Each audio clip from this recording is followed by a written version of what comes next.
The devs of the Dark Souls franchise, From Software, have recently released the newest installment in another of their series, Armored Core. The game, Armored Core 6, Fires of Rubicon, is a third-person mech shooter with an emphasis on customization of your character's weapons, equipment, and body. Buy new and better weapons and armor and such to tailor your mech to your playstyle.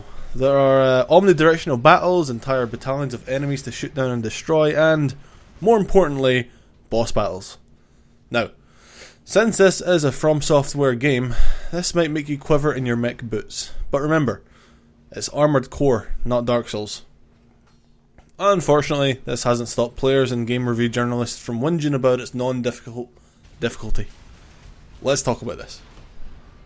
The first boss you'll fight in the game, in the first mission, it's an enemy attack helicopter. The name of the boss is AH-12 HC helicopter. It's just your standard run-of-the-mill futuristic chopper with literal tons of guns and ammo.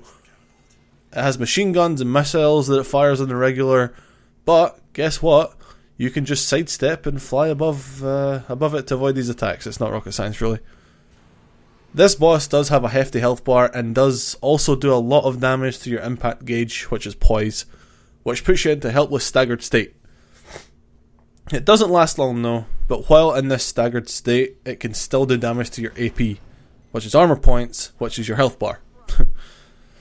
It took me 4 attempts, I want to say 3 or 4 attempts to defeat this boss. The first one was a deliberate loss. After seeing its health bar, and this being a From Software game, I assumed this was one of those die now but beat its ass later bosses. Then I saw the restart checkpoint screen, and I thought to myself, yep, this is not a Souls game. Time to strap on the boots and kill this boss. Those are mech boots that I'm strapping on. On that note, I restarted the fight, died once more due to me being unable to focus. I was watching an Actman video on the amazingness of Diablo 4. And then, on the 3rd attempt or 4th attempt, whatever it was, I got the dub. Overall, this wasn't a boss fight I deem Souls-worthy. So let's dive into what other gamers are saying. Just like the Tower Knight in another From Software franchise, this Armored Core 6, to some players, is seen as Armored Souls with its difficulty. It's not. Sources like Twinfinite report on players who are having issues with the difficulty of the first boss, going as far to apologise to their Twitch viewers on Twitter for how long it took them to beat the boss. And they're also leaving negative reviews on the game solely for their inability to beat the first boss. The downside to this, from my perspective, is that I can't complain about others complaining about the game, since that will be seen as gatekeeping as a franchise fan, or the usual get good attitude promoter, I guess. But here's the surprise twist. This is the first ever Armored Core game I've played. Ever. In my life.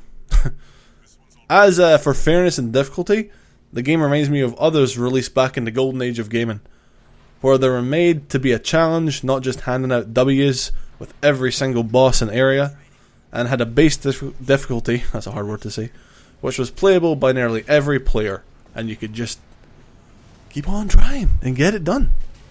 Where someone would come up to a difficult area looking at you, Resident Evil 4, 5-4, and instead of blaming the game for being a Souls-like, we would just keep on trying until we succeed. Why am I talking like this?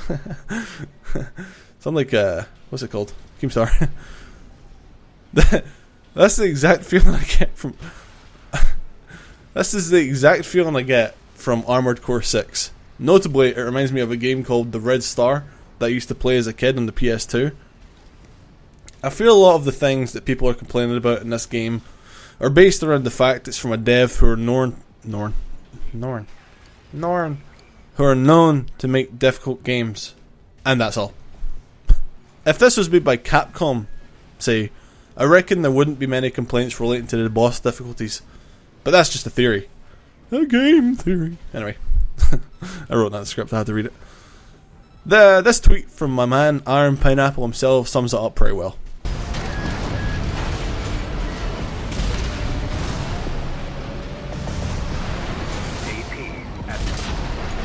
Overall, I think that this game is great from what I've played so far. It's not hard, it's not easy, it strikes a nice balance in between. The gameplay is really fun, the customization and upgrade system provides a lot of depth to the gameplay. You earn money for the missions you do, you spend that money on new parts and upgrades. It's awesome. Each boss may be a challenge, but the game provides ways of altering your AC, which is your mech, to overcome that challenge. Also, it's a game. What is the point in playing the game if it just gives you the win? Where's the triumph in that? You know? Don't just roll over and accept defeat. Play the game! Learn the mechanics. Beat the boss. That's my new slogan for the channel. Anyway, I've been your boy. I don't know why I said that. My name's Parry. Thanks for watching this video. If you liked it, subscribe. I might play some Armored Core on videos in the future. It's fun. Damn fun game. Might go back and play the other ones as well, actually. But yeah, like I said, subscribe if you want to subscribe, like if you want to like, comment if you want to say something. And I'll see you all in the next video. Goodbye.